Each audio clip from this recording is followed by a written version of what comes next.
Hello दोस्तों। कैसे हैं आप सब। उम्मीद है कि आप सब बहुत अच्छे होंगे। दोस्तों, class 12th physics chapter number first वैद्युत आवेश तथा क्षेत्र को इस लेक्चर में हम लोग पढ़ने वाले हैं। वैद्युत क्षेत्र की तीव्रता का सदिश रूप या इसकी बात करें दिशा की, तो ये सब चीजें आज पढ़ने वाले हैं। और उससे पहले कि हम लेक्चर को स्टार्ट करें, थोड़ा सा रिवीजन करना बहुत जरूरी है। तो सबसे पहले जल्दी जल्दी से आप लोग वीडियो को लाइक कर लें, शेयर कर दें दोस्तों को, और चैनल पर नए हैं तो सब्सक्राइब कर लें। दोस्तों, कल तक की क्लास में, या यूं कहूं कि कल की क्लास में हमने वैद्युत क्षेत्र को और वैद्युत क्षेत्र की तीव्रता को बहुत अच्छी तरीके से अध्ययन किया था।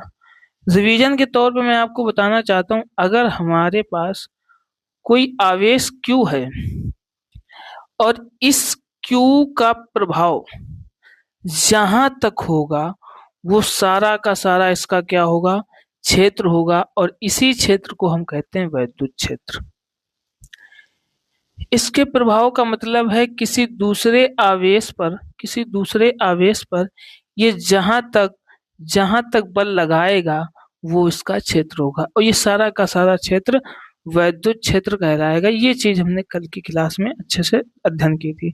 अगर तीव्रता की बात की जाए इसके, तो तीव्रता का मतलब क्या होता है, इसको थोड़ा सा फील लेना बहुत जरूरी है। जैसे वैद्युत क्षेत्र की, इसके वैद्युत क्षेत्र का ये क्षेत्र है, इसके वैद्युत क्षेत्र के प्रभाव हैं, अलग अलग प्रभाव हैं, अलग अलग जगह के। मान लो इस Q के पास R दूरी पर एक बिंदु P है, तो इस बिंदु P पर इसका प्रभाव अलग होगा। यहाँ पर अगर बिंदु P हो तो इसका प्रभाव अलग होगा, यहाँ पर हो तो इसका प्रभाव अलग होगा। यानी इसकी जो दूरी है, कम करो ज्यादा करो, तो इसके प्रभाव में अंतर होगा। तो कहा जाए कि इसका जो प्रभाव है, इसकी मात्रा, प्रभाव की मात्रा कम ज्यादा हो रही है। किसके आधार पर? इसके बिंदु के दूरी की कम ज्यादा पर। बिंदु की दूरी कम होगी, प्रभाव ज्यादा होगा। बिंदु की दूरी ज्यादा होगी, प्रभाव कम होगा। यानी कि प्रभाव की मात्रा ही क्या है, तीव्रता है। अब इसको समझने के लिए साइंटिस्टों ने, वैज्ञानिकों ने एक परिभाषा दी। वो परिभाषा ये थी कि अगर कोई आवेश एक कूलाम आवेश पर जितना बल लगाएगा, कोई आवेश एक कूलाम आवेश पर जितना बल लगाएगा, वो बल क्या कहलाएगा, तीव्रता कहलाएगी। यानी कि वैद्युत क्षेत्र की तीव्रता कहलाएगी। यानी बल से डिनोट किया उन्होंने कि एक कूलाम के आवेश पर जितना बल लगेगा, वो उस क्षेत्र की तीव्रता होगी। लेकिन दोस्तों, सबसे बड़ी मुसीबत कब आती है कि जब एक कूलाम आवेश पर कोई छोटा सा आवेश बल लगाता है। मान लो एक चूहा है और वो एक भैंस पर बल लगाए। चूहा अपनी पूरी ताकत से बल तो लगाएगा, लेकिन पहली बात तो भैंस को महसूस नहीं होगा, और दूसरी बात, गणना करना संभव नहीं होगा, क्योंकि भैंस पर उसका असर होगा ही नहीं। जब असर नहीं होगा तो उस पर गणना करना संभव नहीं हो पाएगा। इसलिए हम लोगों ने एक जुगाड़ की। वो जुगाड़ क्या है कि एक दूसरे चूहे को लेकर आ गए, जिसका नाम हमने रखा Q0, और इसको हम लोगों ने दे दिया नाम परीक्षण आवेश। अब परीक्षण आवेश का मतलब टेस्ट चार्ज है। परीक्षण आवेश एक ऐसा आवेश है कि जो धन आवेश होता है, लेकिन इसका खुद का कोई वैद्युत क्षेत्र नहीं होता। ये मानो इतना छोटा आवेश है, इसका खुद का कोई वैद्युत क्षेत्र नहीं होता है, और ये पॉजिटिव होता है। तब हमने बताया कि Q जो है, इस परीक्षण आवेश पर बल लगाता है F। कितना बल लगाता है? F न्यूटन का। अब यहां से हमें साइंटिस्टों की परिभाषा के अनुसार हमको किस पर जज करना है बल को? एक कूलाम आवेश पर। तो अगर Q0 आवेश पर बल कितना लगता है? F। तो एक कूलाम आवेश पर बल कितना लगेगा? F upon Q0। ये कुछ इस तरह है, अगर कंफ्यूजन हो रही हो तो ये कुछ इस तरह है कि अगर 5 चीजों का मूल्य 20 रुपए है, तो एक चीज का मूल्य कितना होगा? 20/5। वैसे ही क्यू कुलाम आवेश पर बल लगने वाला बल कितना है? F है। तो एक कुलाम आवेश पर लगने वाला बल क्या होगा? F/Q0। यहां तक कि हमारी थ्योरी चली। इसके बाद कूलाम के नियम से F क्या होता है? Q divide by r square. जहां पर Q क्या है? हमारा स्रोत आवेश था। Q0 क्या है? जिस पर स्रोत आवेश बल लगा रहा है। R क्या है? उस बिंदु की दूरी जहां पर Q0 रखा हुआ है। तो कूलाम के नियम से हमने F की वैल्यू रख दी, तो ये हो गया Q0 divide by r square divide by Q0, जहां से Q0 कट गया, KQ/R²। तो ये तो कहानी थी जब कोई स्रोत आवेश कहाँ रखा हो? निर्वात में। कहाँ रखा हो दोस्तों? निर्वात में या हवा में। ऐसे ही हवा में खेल कूद रहे हैं, कोई उन पर प्रेशर नहीं है। अगर यही अगर यही आवेश Q हम किसी माध्यम में रख लें, माध्यम का मतलब जैसे जल हो गया, तो इस तरह के अगर माध्यम में रखें तब क्या परिवर्तन होंगे इनमें, तो उसको जज करने के लिए हमने परावैद्युतांक का इस्तेमाल किया। अब परावैद्युतांक का मतलब क्या है? देखो, E बराबर KQ/R²। निर्वात में एक्चुअल बात क्या है दोस्तों कि वैद्युतशीलता बदलती। क्या बदलती है? वैद्युतशीलता। K की वैल्यू क्या होती? 1/4πε0। ये वैद्युतशीलता किसकी है? निर्वात की। ठीक है। लेकिन अगर माध्यम हो तो ये क्या हो जाएगा? एप्सिलॉन की जगह एप्सिलॉन एम, यानी कि माध्यम की वैद्युतशीलता। तो यहां से फिर हमने क्या किया कि E बराबर 1/4πε0 इंटू Q/R²। यही हमारी डिफिनीशन, यही हमारा फॉर्मूला था। तो ये किसका था? E निर्वात का। अगर यही E हम माध्यम में निकालें, माध्यम है कोई हमारे पास जैसे जल, तो 1/4 क्या बदलेगा? एप्सिलॉन बदलेगा। क्या बदलेगा? एप्सिलॉन। अब वैद्युतशीलता किसकी होनी चाहिए? माध्यम की, यानी एप्सिलॉन एम Q/R²। ठीक है। यहां तक की बात सभी को क्लियर है? तो कमेंट में जरूर लिखिए ऑल क्लियर। फिर क्या हुआ दोस्तों? यहां से हमने क्या किया? इसका किया कंपैरिजन, यानी कंपेयर कर दिया कि ई निर्वात बटे ई माध्यम। तो इसका जब हमने कंपेयर किया तो निकल के आता है 1/4πε0 Q/R² डिवाइड बाई 1/4πε0 Q/R²। जहां से ये और ये सब कैंसिल हो गया। ई निर्वात बटे ई माध्यम क्या निकल कर आता है? देखते हैं दोस्तों। ये था 1/ε0, ये है 1/ε m। एप्सिलॉन एम ऊपर चला जाएगा, क्या बचेगा? ई निर्वात बटे ई माध्यम बराबर होगा एप्सिलॉन m/ε0। और इसी रेशियो को दोस्तों कहते हैं क्या? एप्सिलॉन आर, यानी कि परावैद्युतांक।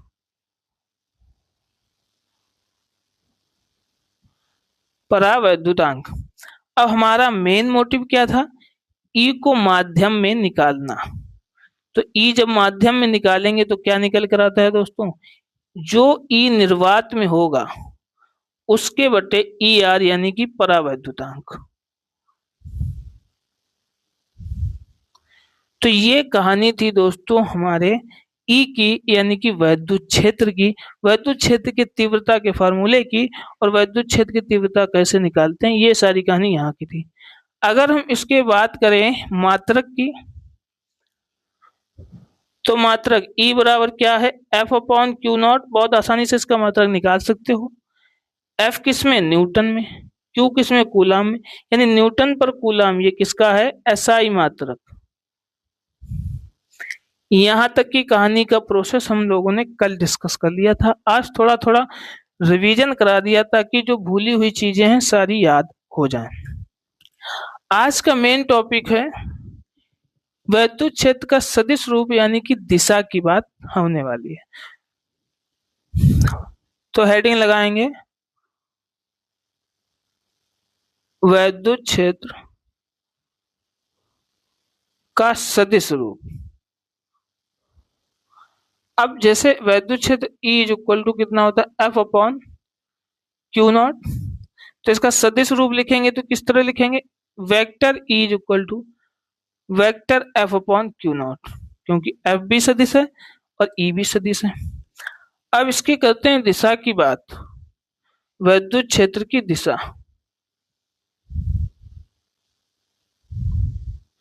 मेन पर्पस क्या है अपना कि इसकी दिशा का ज्ञान हमें होना चाहिए, और सदिश का मतलब ही होता है दिशा का ज्ञान होना। परिमाण तो हम लोगों ने डिस्कस कर लिया, परिमाण क्या होता है, E बराबर के क्यू अपॉन आर स्क्वायर, ये हमारा परिमाण था। अब दिशा की बात करते हैं। बहुत ही इत्मीनान से, बहुत ही ध्यान से समझिएगा चीजों को, क्योंकि बिना कल्पना किए, बिना फील लिए कुछ भी मिलने वाला नहीं है। फिजिक्स चलती है फील के दम पर। अगर फिजिक्स को फील कर रहे हो तो तुम्हें फिजिक्स बहुत इजी लगेगी, सारी चीजें आसानी से कर पाओगे।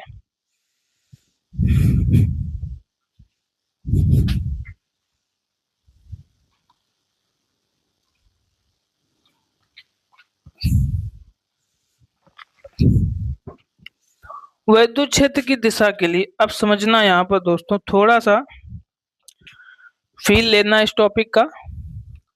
हमारे पास जाना माना एक स्रोत आवेश है Q,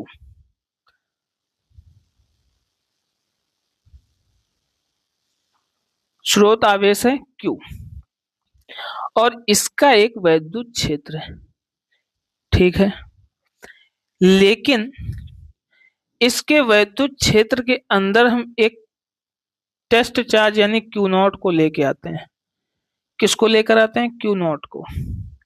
हमने आपको दोस्तों पहले ही बताया Q नॉट का खुद का कोई क्षेत्र नहीं होता है और एक ही पॉजिटिव चार्ज होता है, ये मान लो। अब अगर मान लो हमारे पास स्रोत आवेश कैसा हो, पॉजिटिव हो, तो ये इस Q नॉट पर क्या करेगा, Q नॉट पर क्या करेगा, बल लगाएगा। और किस तरह का लगाएगा, अब ये पॉजिटिव है और Q नॉट यानी कि Q नॉट हमेशा पॉजिटिव होता है, तो ये भी प्लस वो भी प्लस, क्या करेगा, प्रतिकर्षित करेगा, इसको भगाएगा, इसको भगाएगा। तो इसको भगाएगा किस डायरेक्शन, इस डायरेक्शन। अब यहां से एक बात समझ आई क्या दोस्तों, कि ये जो E की दिशा है, ये जो E की दिशा है किस दिशा की तरफ जा रही है, बल की दिशा की। यानी कि इस पर जो बल लगेगा, इस पर जो बल लगेगा, बल की भी दिशा क्या होगी, यही होगी। यानी जो हमारे वैद्युत क्षेत्र की दिशा है, वैद्युत क्षेत्र की दिशा है वो किसकी दिशा होगी, बल की दिशा होगी। पॉइंट नंबर 1, फील लेते चलो, फील लेना बहुत जरूरी है ध्यान से। ये हमारे आवेश का वैद्युत क्षेत्र है, इसमें हमने एक Q नॉट मच्छर जैसे चार्ज को रखा, टेस्ट चार्ज। तो ये क्या करेगा, ये भी प्लस है, ये इस पर बल लगाएगा, बल लगाएगा तो वैद्युत क्षेत्र ऐसे होगा, कैसे होगा, ऐसे, ऐसे बल लगाएगा, वैद्युत क्षेत्र रेखाएं ऐसे होंगी, तभी इसको क्या करेगी, प्रतिकर्षित करेगी इस तरह से। तो यही दिशा बल की है, यही दिशा वैद्युत क्षेत्र की है। तो हम एक पॉइंट लिख सकते हैं क्या, केस नंबर 1 में पहली बात तो पॉइंट नंबर 1 है वैद्युत क्षेत्र की दिशा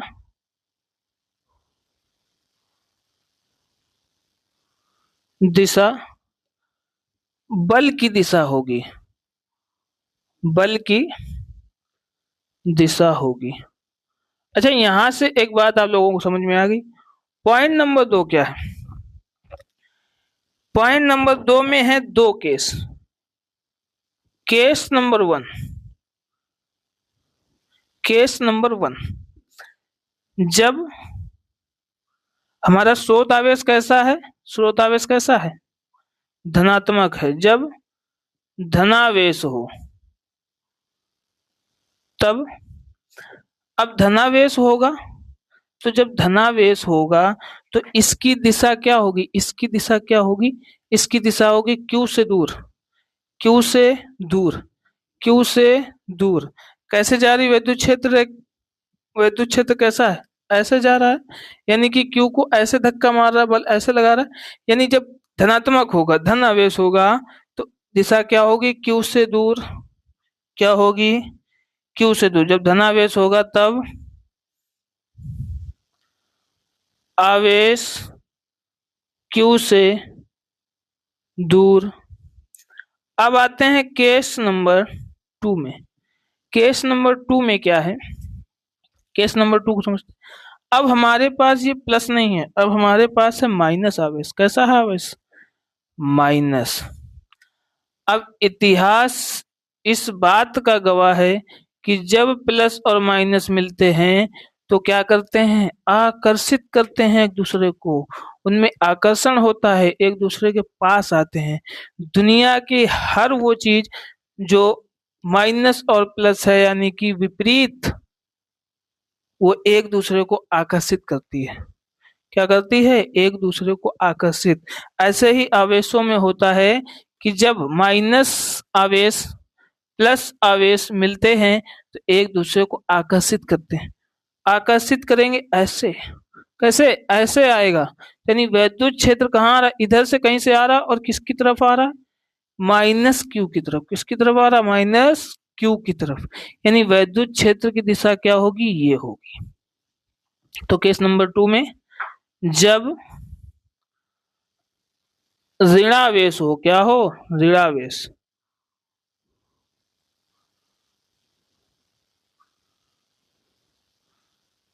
तब आवेश क्यू की ओर, आवेश क्यू की ओर होगी। कंफ्यूज मत होना, जब ऋणावेश हो तब दिशा लिख लो, अगर नहीं समझ में आ रहा, दिशा आवेश क्यू की ओर होगी, आवेश हो तब दिशा आवेश क्यू से दूर होगी। तो ये थे बेसिक 2 पॉइंट। आई होप कि ये समझ में आपको आया हो। एक लिख लो अपने रंजीत सर का बेसिक पॉइंट, आरएसबीपी। आरएसबीपी क्या है देखते हैं। आरएसबीपी में सीधा सा एक फंडा रखो, प्लस प्लस हो तो दूर, और माइनस हो तो माइनस की ओर। प्लस हो तो प्लस से दूर, माइनस हो तो माइनस की ओर। ये 2 पॉइंट याद रखो, बस आपको याद रहेगी दिशा। वैद्युत क्षेत्र की दिशा क्या होगी, प्लस हो तो प्लस से दूर, माइनस हो तो माइनस की ओर, प्लस हो तो प्लस से दूर, माइनस हो तो माइनस की ओर। तो ये था वैद्युत क्षेत्र की दिशा। और हमेशा याद रखो वैद्युत क्षेत्र की दिशा होती है किसकी, बल की दिशा। और एक चीज, और एक चीज क्या है, ई बराबर क्या होता है दोस्तों, एफ अपॉन क्यू नॉट। अभी अभी अच्छे से पढ़ के आए हो। तो अगर ये कंडीशन है, तो अगर यहां से हमें एफ निकालना हो तो E into Q not, E into Q not, ये याद रखना, आगे काम देगा। ठीक है, यहां से ये निकल के आता है कि एफ बराबर ई इंटू क्यू नॉट। तो ये थी दोस्तों वैद्युत क्षेत्र की दिशा। इसके मात्रक की बात करें तो मात्रक की बात हम लोग पहले कर चुके हैं, कूलाम पर, न्यूटन पर कूलाम। कौन सा मात्रक है, एसआई मात्रक। बस इतनी चीजें याद रखो।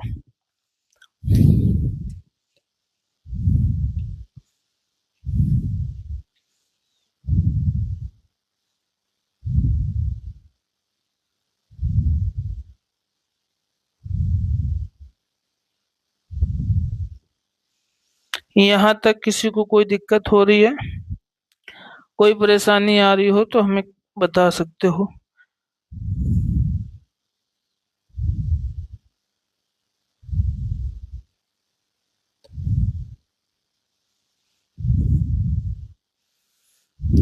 अब इससे कर लेते हैं एक क्वेश्चन, छोटा सा टॉपिक से रिलेटेड, बढ़िया सा, जिसमें आपको अच्छे से वैद्युत क्षेत्र के फार्मूले का अच्छे से ज्ञान हो जाए, न्यूमेरिकल के थ्रू समझ लोगे, अच्छे से समझ में आ जाएगा। तो अब हम करते हैं क्वेश्चन टॉपिक से रिलेटेड, जिसको हम कहते हैं TRQ, टॉपिक रिलेटेड क्वेश्चन। तो टॉपिक रिलेटेड क्वेश्चन क्या होगा दोस्तों, समझते हैं इस बात को। हमारा टॉपिक क्या है, वैद्युत क्षेत्र का। तो हम कोई आवेश ले लेते हैं, चलो प्रोटॉन ले लेते हैं। मान लो क्वेश्चन क्या दिया गया कि एक प्रोटॉन से 1 मीटर की दूरी पर, एक प्रोटॉन से 1 मीटर की दूरी पर बिंदु P पर वैद्युत क्षेत्र की तीव्रता बताइए। वैद्युत क्षेत्र की तीव्रता बताइए। नंबर ए निर्वात में, किसमें, निर्वात में। नंबर 2 क्या है, नंबर 2 है जल में। अच्छा, इसमें बता देते हैं कि जल का जो परावैद्युतांक ER है कितना होता है, 80। याद रखो ना, ये तो हर ये क्वेश्चन में दिया गया, तुम्हें परावैद्युतांक दिया जाएगा क्वेश्चन में, टेंशन मत लेना। अब हमारे पास क्या है, एक प्रोटॉन है। क्या है, एक प्रोटॉन है। प्रोटॉन का ये वैद्युत क्षेत्र होगा। 1 मीटर की दूरी पर बिंदु P है। कितने मीटर की दूरी पर, 1 मीटर की। अब 1 मीटर की दूरी पर बिंदु P की वैद्युत क्षेत्र की तीव्रता क्या होगी, तो E वाला फार्मूला लगा दो, KQ/R²। यहां से अगर बात करें KQ की, तो K की वैल्यू क्या होती है, 9 × 10⁹ कहां पर, निर्वात में। ठीक है, रख देते हैं वैल्यू। तो E बराबर, ये किसकी वैल्यू है, निर्वात की निकाल रहे हैं हम लोग, निर्वात की। K की वैल्यू 9 × 10⁹। ये सारी चीजें हमने पहले वाले लेक्चर में बताई थी, जाके पहला वाला लेक्चर देख लो, वहां सब चीजें मिल जाएंगी। Into Q।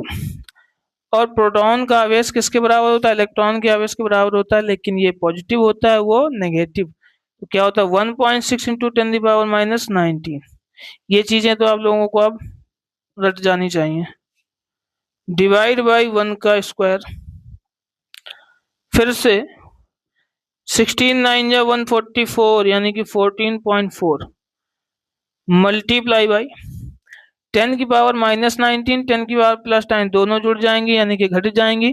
तो क्या बचेगा, 10 की पावर -10। बताइए यहां तक कोई दिक्कत, 1 का तो 1 ही हो जाएगा। अब यहां से चाहो तो एक पॉइंट और ले लो कि 1 पॉइंट रख दो, 44 × 10 की पावर क्या हो जाएगा, -9। मात्रक क्या आएगा दोस्तों, न्यूटन पर कूलम। क्या आएगा, न्यूटन पर कूलम। तो ये कहानी थी निर्वात की। अब यहीं पर बात करें कि जो E होगा जल में कितना होगा, तो जल का परावैद्युतांक कितना दिया गया है, 80। और हमारा फार्मूला क्या होता है, E निर्वात बटे ER, एप्सिलॉन R। तो E निर्वात में कितना है, 1.44 × 10⁻−10 डिवाइड बाई ER कितना है, 80 दिया गया। कितना दिया गया, 80 दिया गया। निकाल लेते हैं 1.44 × 10⁻−10। तो यहां से अगर इसका हम क्या ले लेंगे, यहां से पहले तो इसको ले लो, कितना, 144। जब इसको 144 ले लेंगे तो यहाँ पर 10 की पावर 2 बढ़ जाएंगे, 10 की पावर 2 बढ़ जाएंगी, माइनस की पावर बढ़ जाती है, हो गया 80। चलो डिवाइड कर लो, 80 बन जा 80, कितना हो गया, 240।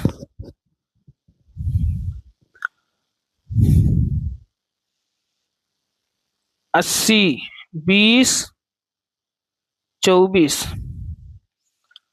244 8 3 24 1.3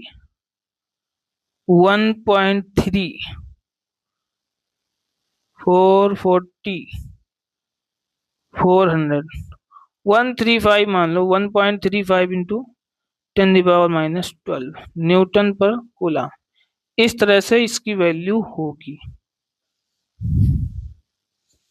किसी को कोई दिक्कत परेशानी तो हमें बता सकते हो। तो ये होगी हमारी ई किसमें, माध्यम में, ई माध्यम में। तो यहां तक का सफर था हमारा ई की दिशा का। ई माध्यम में किस प्रकार से कम ज्यादा, ये सारी चीजें आज की क्लास में डिस्कस करनी थी। और हम अब पढ़ने वाले हैं वैद्युत क्षेत्र की रेखाएं, वैद्युत क्षेत्र की रेखाएं। और इन रेखाओं से ही एक्चुअल में इसकी दिशा का हम ज्ञान लेंगे, इसकी दिशा को समझेंगे, इसकी दिशा को फील करेंगे। हालांकि वैद्युत क्षेत्र की रेखाएं कैसी होती हैं, काल्पनिक होती हैं, लेकिन हमारा जो वैद्युत क्षेत्र ये वास्तविक होता है। ये ऐसी काल्पनिक रेखाएं जो हम लोगों ने बनाई हैं। क्या मतलब है इसका, बताते हैं कि जैसे अगर हमें किसी वैद्युत क्षेत्र को देखना है तो हम वो देख नहीं सकते, महसूस करना है तो नहीं कर सकते, फील करना है नहीं कर सकते हैं। तो इसी फीलिंग को, वैद्युत क्षेत्र को दर्शाने के लिए हमने क्या किया है, एक काल्पनिक रेखाओं का गणना कर ली। और उन्हीं काल्पनिक रेखाओं को हम कहते हैं वैद्युत क्षेत्र रेखाएं। क्योंकि हमारा वैद्युत क्षेत्र तो वास्तविक है, वो रेखाएं काल्पनिक हम लोगों ने बनाई ताकि हम इसको दर्शा सकें, दिखा सकें कि यहाँ वैद्युत क्षेत्र है। तो ये सारी चीजें हम कल की क्लास में डिस्कस करेंगे। आज के लिए ही दोस्तों इतना ही था। अगर वीडियो पसंद आई हो, आपकी काम की हो, तो वीडियो को लाइक कर देना, शेयर कर देना, और चैनल पर नए हैं तो सब्सक्राइब कर लेना। खुश रहिए, मस्त रहिए और पढ़ाई करते रहिए। जय हिंद।